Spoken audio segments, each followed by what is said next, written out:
Welcome back, ladies and gentlemen. Today we are working on Quadratic Basics Day 3, solving quadratics. We'll be looking at solving quadratics via factoring and quadratic formula. We'll save completing the square for another day. And if you'd like to try these two factoring warm-up problems on your own based on what we were doing in the past 2 days, go for it. You can pause the video and try it on your own and then come back to see if you got them right. But I'm going to go ahead and start working through these now in case you need a refresh on them. All right, so first I'm going to set up my generic rectangle. That is the graphic organizer that I'm using for this particular method. And the term with x squared always goes in the very first box of the rectangle, and the term without x goes in the very last box of the rectangle. Then I need to set up a multiplication and addition table to set up my little math puzzle that I need to solve to figure out how to fill in these remaining 2 boxes. These remaining 2 boxes should add up to the middlemost term of negative 11x. Each of these boxes will have a term with x, which makes them like terms, which is why they would add up to that middle term. Now, another pattern that we had noticed in our previous videos is that the 2 diagonals, the products of the outermost terms and then the innermost terms, both multiply to equal the same thing. So I don't know this diagonal right now, but I do know this one. And since they multiply to equal the same thing, I can multiply the one that I know in place of the one that I don't. X squared times 28 is 28x squared. And this is how I'm going to start figuring out my list of factors to try. Right, I need to ask myself what multiplies to give me 28x squared and also adds up to negative 11x. Now here's the thing about positive products. In order to multiply to equal a positive number, you either need a positive times a positive or a negative times a negative. You need the same signs. In order for the same signs to add up to a negative, they both must be negative. So you could use, for example, negative 1x and negative 28x. Now these would multiply to give me positive 28x squared. If I were to add them over here, I need to check to make sure that when these are written in the boxes, they would add up to the negative 11x. Now I'm not showing the addition on the side here, I'm just showing the result of adding those 2 terms. So negative 1x plus negative 28x would give me negative 29x. That's not what I need, so I need to try another set. Now 28x squared is even, so I could use negative 2x and negative 14x. This multiplies to give me positive 28x squared, but it would also add up to negative 16x. Now I'm getting closer, but I'm not quite where I need to be yet for my addition. 14 can split off into 2 times 7, and if I take those 2's and multiply them, I have negative 4x. And if I take that times negative 7x, see, negative 4x times negative 7x is 28x squared. Negative 4x plus negative 7x gives me negative 11x, which is exactly what I was looking for. That means that the negative 4x and the negative 7x are the 2 factors that need to fill in these 2 remaining boxes. I'm going to fill in negative 4x up here and negative 7x right down here. And x squared splits off into x times x. Also, x squared is x times x. This is negative 4 times x. They both have a times x in common, so I'm going to pull that times x out to the front. Now, in order to multiply to get x squared, I need another x multiplied up here. In order to multiply to get negative 4x, I need x times negative 4.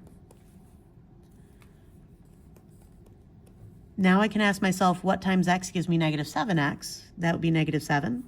And double check that negative 4 times negative 7 gives me 28, and it does. So the factored form of this would be x minus 7 times x minus 4. When you are solving by factoring, you have to first factor. All right. Now I'm going to go ahead and try number 2. Now number 2 has one extra step.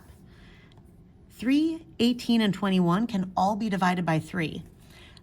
A reminder about our divisibility rule for 3 is that if the digits of the number add up to something that can be divided by 3, then the number itself can be divided by 3.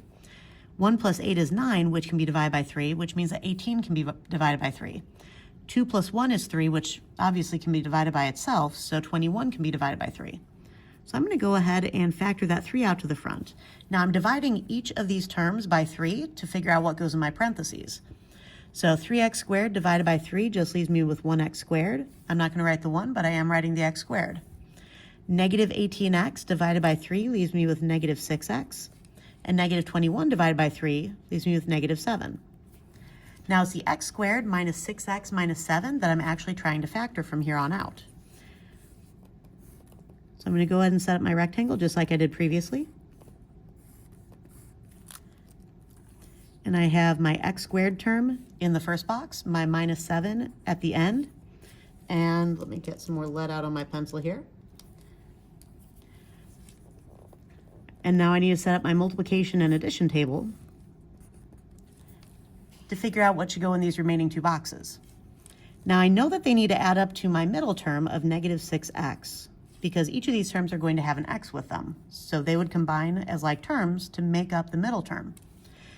Now my diagonals, once again, multiply to equal the same thing. I don't know this diagonal, but I do know this one, and x squared times negative 7 is negative 7x squared.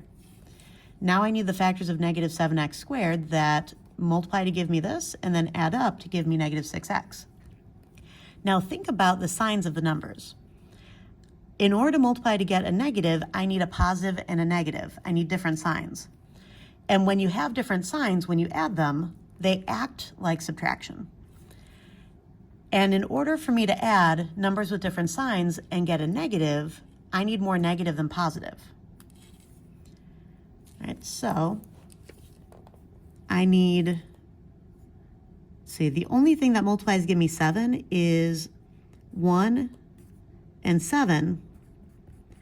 And I need the 7x to be negative so that when I take 1 times negative 7, I get negative 7 with my x squared. And then 1x plus negative 7x leaves me with negative 6x. If you have 1 and you owe 7, you're in debt by 6. And now this actually works out to be what I needed. Thank goodness, because there are no other factors. So I'm going to put my 1x up here and my minus 7x down here. And this box is made up of x times x for the x squared, and this is 1 times x. They both have an x.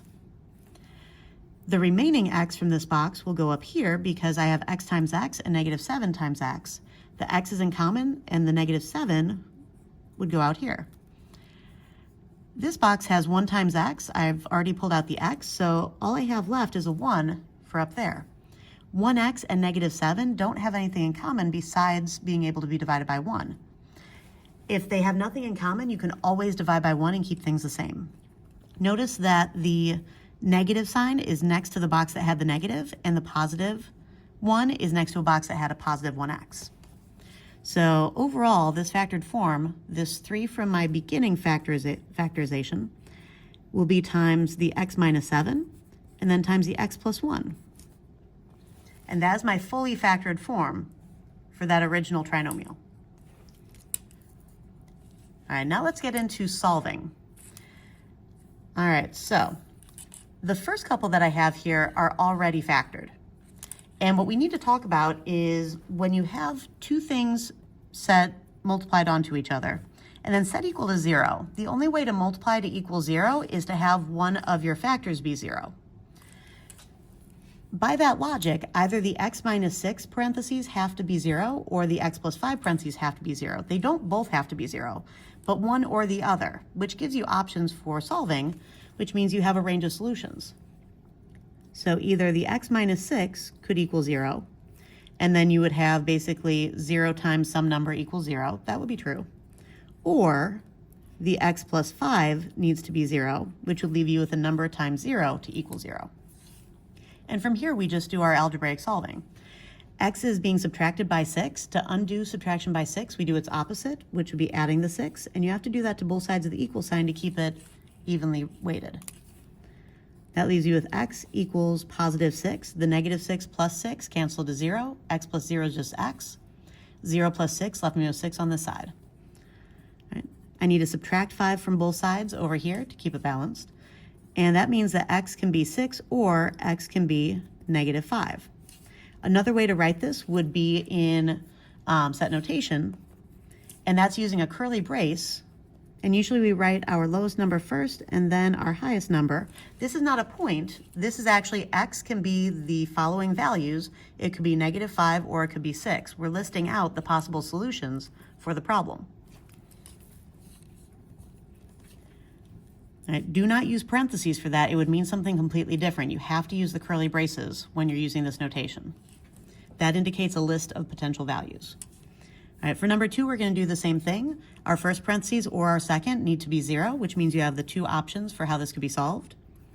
2x minus 3 could equal 0, or 3x plus 5 could equal 0. For this first one, I would need to undo my subtraction before I undo my multiplication. When you know all of the numbers, you follow order of operations, which is doing anything in parentheses first, but we have a variable, so we can't. Dealing with any exponents, we don't have any of those.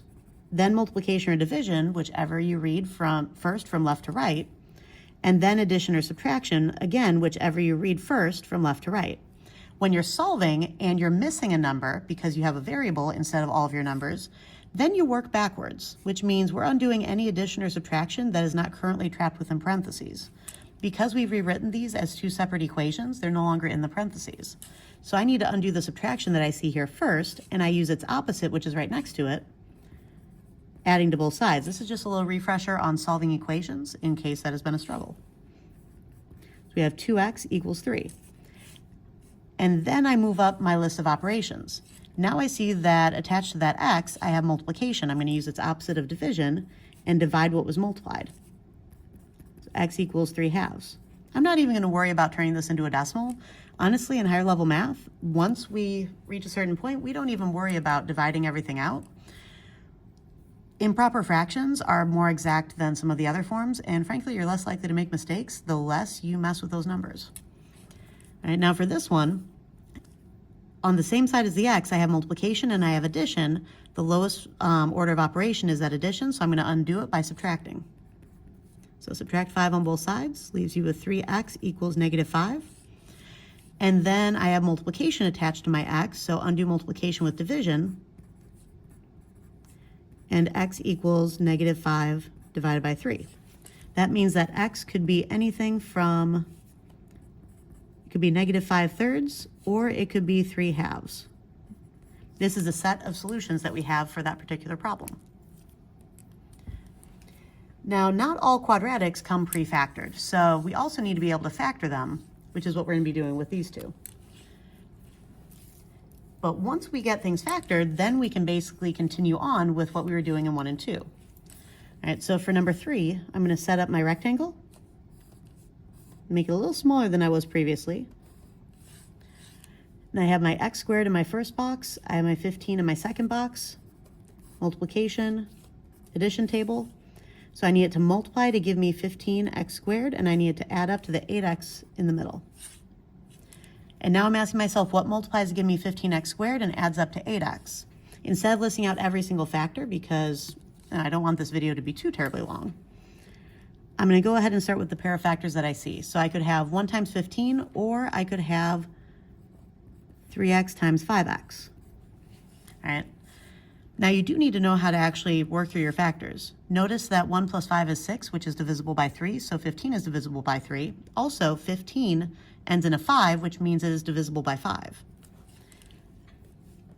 And if I take that 3x plus the 5x, I would add up to 8x, which is what I needed. So I have 3x and 5x. X times x, 3 times x, they both have an x. Down here, this is x times x, this is 5 times x, they both have an x. Notice that when I'm looking across a row, I bring the common factor out in front of the row. When I'm looking along a column, I bring the common factor up to the top of the column. And then this is 3 times x and this is 3 times 5. They both have a 3 in common, which means that's what they can both be divided by. This is 5 times x and this is 5 times 3, so they both have that 5 in common. Now I'm just going to double check my multiplication. X times x is x squared. 3 times x gives me 3x. X times 5 gives me 5x. And 3 times 5 gives me 15. So it does multiply to the correct thing. That means that the factored form for this problem is x plus 5 times x plus 3. And I'm still writing the equals 0 that I had in the original problem. You only put equals 0 if it already existed as equals 0. And now I'm still trying to solve. So either the x plus 5 could equal 0 or the x plus 3 could equal 0 for the whole thing to equal 0. So x plus 5 equals 0 is one option, or x plus 3. Now the reason I'm writing or in between them is that you can't have the first parentheses be 0 and the second parentheses be 0 at the same time. you need different numbers for x in order to make each parenthesis 0, and x can only be one value at a time. There's a list of values that x can equal to make this true, but you can only choose one of them at any given moment. Right, now I have x plus 5, so I need to undo that addition with subtraction, which gives me x equals -5. Or I could have x plus 3 equals 0, which means I need to subtract 3 from both sides and get x equals -3. Oop. Sometimes those curly braces, my hand just stumbles right over it. There we go. So x could be either -5 or -3. This is the set of solutions that we have for that problem. We're going to go on to number 4. Now, this one looks kind of like what we had in number 2 up here, but the difference is 18 was divisible by 3. Although 3 can be divided by 3 and 12 can be divided by 3, 16 breaks up into 4 times 4, and 4s are not divisible by 3, and 16 adds up, 1 and 6 adds up to 7, which cannot be divided by 3. 16 does not have a factor of 3, so this can't be factored ahead of time. You have to go straight into your generic rectangle. Only factor out that beginning coefficient if all 3 of them can be divided by that number. So I'm going to have 3x squared minus 12 over here. My multiplication addition table gets set up. And multiply the diagonal we have to represent the product of the diagonal we don't. 3x squared times -12 is -36x squared.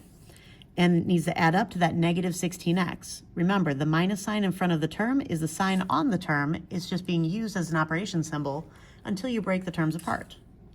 So that was originally a negative on that 16x, which is why it becomes a negative again. Now, once more, we have a negative for our product. In order to multiply to get a negative, you need a negative times a positive or positive times negative. Either way, you need different signs. And when you have different signs, they add up, acting like subtraction, which means you need more negative than positive to end up with a negative.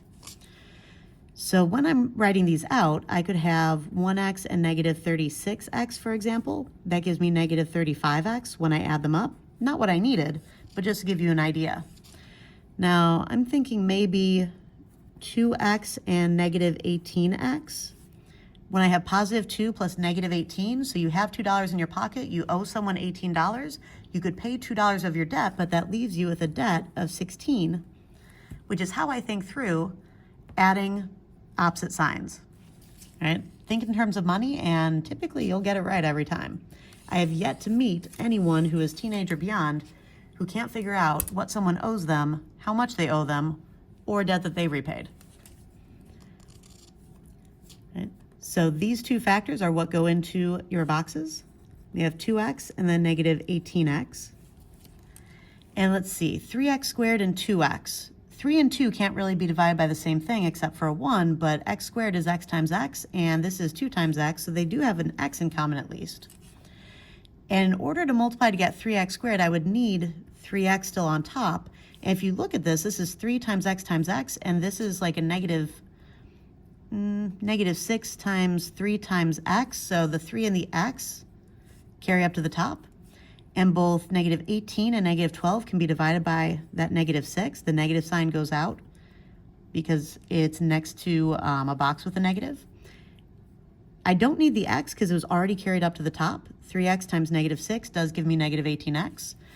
And this 2x and the -12, they can both be divided by 2, and x times 2 gives me 2x, and 2 times -6 does give me -12. So just to confirm, 3x times x is 3x squared, 2 times x is 2x, 3x times -6 is -18x, and 2 times -6 is -12. This actually does work out the way we need it to. So we have x minus 6 times 3x plus 2 equal to 0. Now, using that zero product property, meaning that to get a product of 0, you have to have a 0 as one of your factors that you're multiplying by, means that that x minus 6 would need to equal 0, or the 3x plus 2 would need to equal 0. And those are your two options for finding solutions. Now, I'm saying options, but you do actually have to do both because you have to give the complete potential solutions. So I'm adding 6 to both sides. That gives me x equals +6. Or I need to undo my addition first, so subtract 2 from both sides. I get 3x equals negative 2, divide by 3, and x equals negative 2/3. So x equals the following set of values. It could equal negative 2/3, or it could equal 6. Notice that I'm putting these in numeric order each time, basically from lowest to highest. All right, so that is our work for factoring. Now we're going to go into solving with quadratic formula. Now, when you're solving with quadratic formula, typically I mostly use the calculator, but I like to show all the numbers filled into the formula. Now, all of these are based off of a quadratic equation of the form ax squared plus bx plus c equal to 0. Now, if this were set equal to y, this would be what's called standard form of a quadratic equation. And when this equation right here was solved using completing the square, which we'll talk about in our next video, when they managed to actually isolate x and solve for it, this expression right here is what the result was. Now, if you want me to show that in a separate video, please leave it in the comments below, and I'd be happy to show you how to derive the quadratic formula if you're interested in that. All right, some people need to be able to see things to be able to believe them. Now, the key hallmarks of this is that you have everything on one side of the equal sign and set equal to 0 on the other. That's the first thing that we're going to take a look at. And we're going to fix any problems that aren't in the proper format. So in order to use quadratic formula, it has to be in this form. Equals 0 is an important aspect of that. Now for number 1, it is set equal to 0. For number 2, not yet. So I'm going to add 1 to both sides and rewrite this as x squared plus 4x plus 1 equals 0.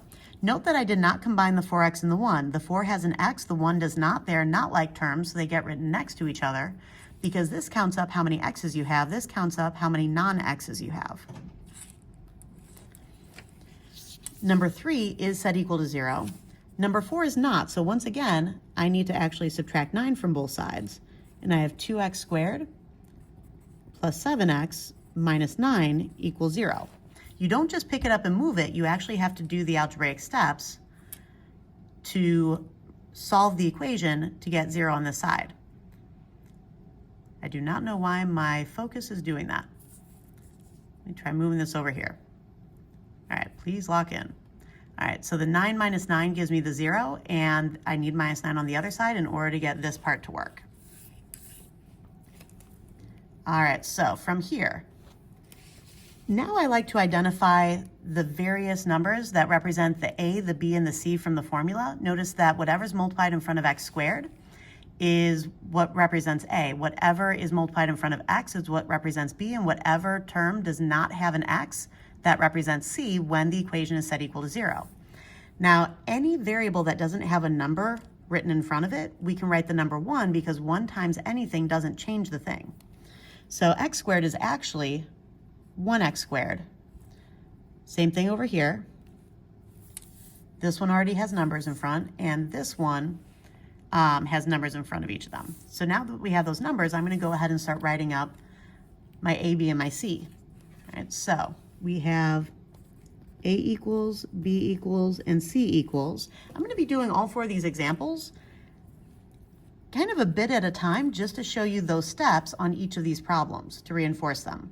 It's a different way of showing the notes, but hopefully you like it. All right, so a would be whatever's in front of x squared, so in this case that's 1. Whatever's in front of x is b, that's 11. Whatever is without x is c, that's 30. For this problem, I am going to go ahead and put that 1 in front of there.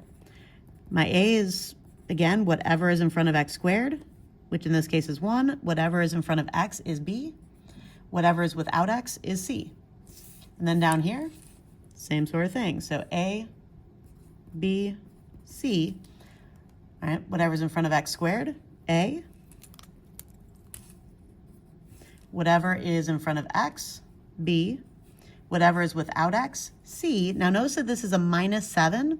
That makes this a negative 7. You have to take the sign with the number. If you don't, the entire thing gets messed up. And then my a, my b, and my c for this one, the number in front of x squared again is a. The number in front of x is c, or sorry, is b, and the number without x is c. And again, there is a minus sign here, so that's a -9. All right, once I've identified all the numbers that I'm actually going to use to put into this formula, then I start writing down the bare bones of that formula. All right, I like to call it the skeleton of the problem because frankly, it looks a lot like ribs when you're finished writing it. And for this this equation up here, we have our x equals, the negative sign is part of the formula, and then we have b. Now I'm going to put parentheses to show where I'm going to put a number into the formula. And then we have a plus minus sign. This means that we're going to be doing this equation with both addition first and then subtraction. And then I have a square root sign. That's part of the formula.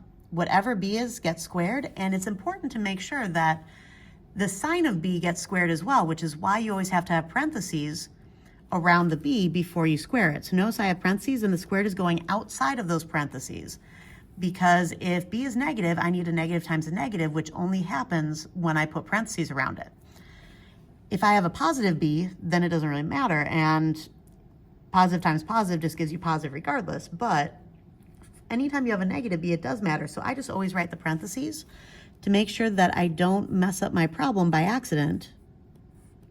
And then I have -4, and then times whatever a is, times whatever c is, so I'm just putting in those parentheses.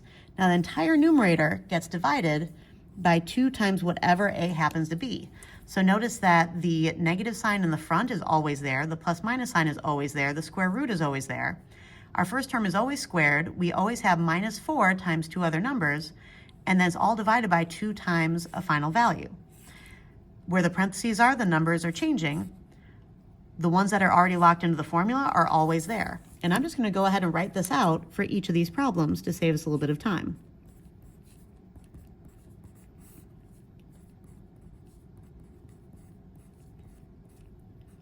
If you write this out ahead of time, you are less likely to make mistakes on your notation. Because let's face it, the brain can only really focus on so many things at one time. The more you do ahead of time, the more you can focus on what's important in the moment. And what's going to be important in the moment is what we're filling in to these parentheses, as opposed to what we're writing around them. What we're writing around them can be pre-written, as I'm doing now. And showing all of this is basically showing your work. So from here, I'm going to go ahead and start filling in for where A goes, B goes, and C goes. So the very first thing that goes in is B. B is 11, so 11 goes into this parentheses. Next one is a B. 11 is B. It goes into the parentheses. Next is A.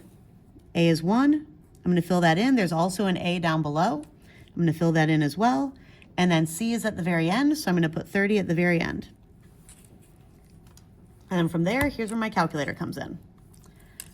Right. Now, I'm going to go ahead and do this with subtraction first so I don't forget about it, because the plus sign is more prominent to my eyes, so I'm more likely to remember that one.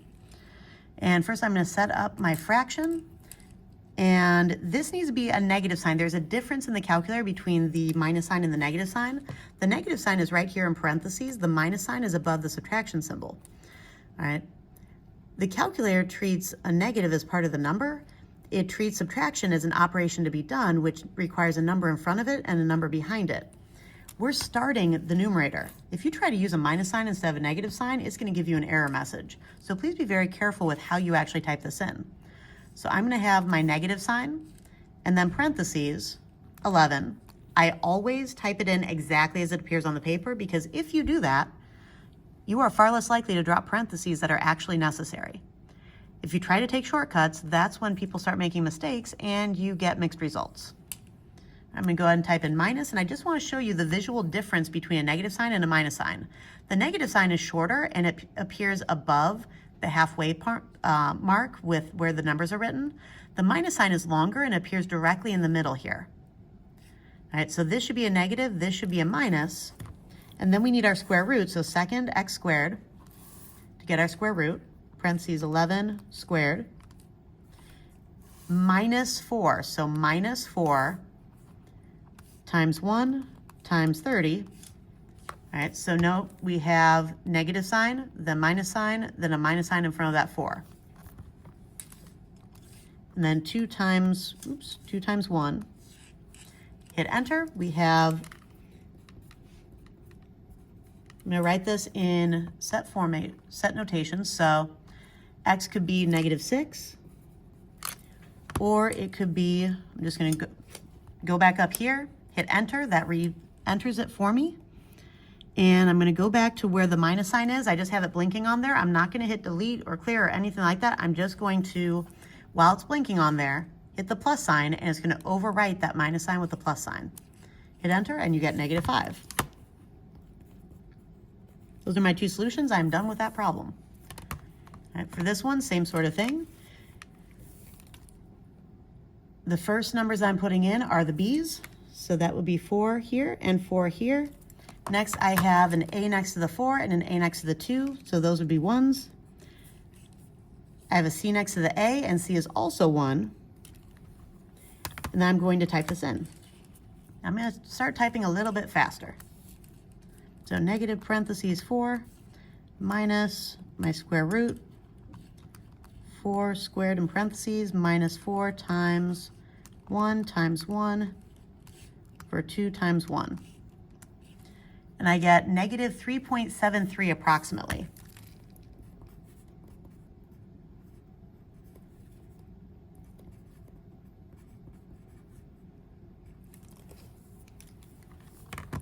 Now you could also work this out and find the exact solution in irrational form. We're just going to go ahead with the decimal to 2 decimal places for the purpose of this activity. And go back up here, scroll through, change this to a plus sign. And I have my other solutions, so -2.7 approximately, 0.27. You could go to more decimal places if you wanted to. Right, and then I'm going to go down to here and fill this one in. B is first. The A's go next to the 4 and the 2. And then C goes here. Now, keep in mind, I put that negative in there in those parentheses because C was negative. Now, when I go to type this one out, at my negative parentheses 5 minus my square root times 5 squared minus 4 times 2 times -7. I need to use this negative sign down here when I type in the -7. So notice that I have a short negative sign here and in the parentheses, and then I have those longer minus signs in front of the 4 and in front of the square root.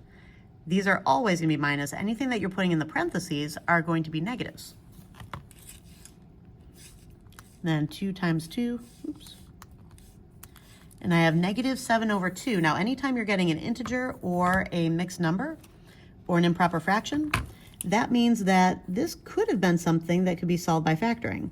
If you get a really long decimal like these that don't repeat, then you're basically getting something that would have been a non-factorable quadratic.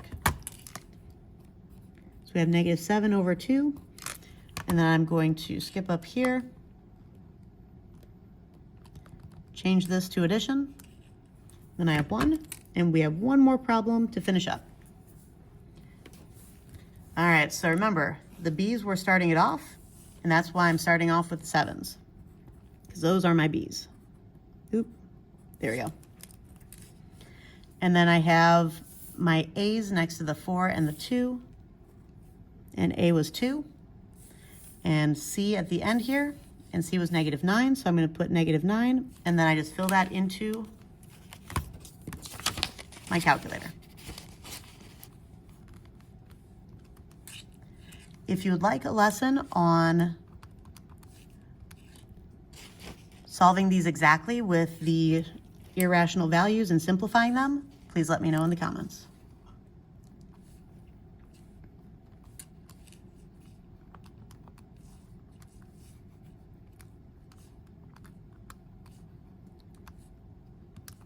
All right, so I use my negative sign with that 9. Don't forget to use that negative sign. If you try to use a minus sign, you're going to get an error message. All right, so we have x could be -9/2.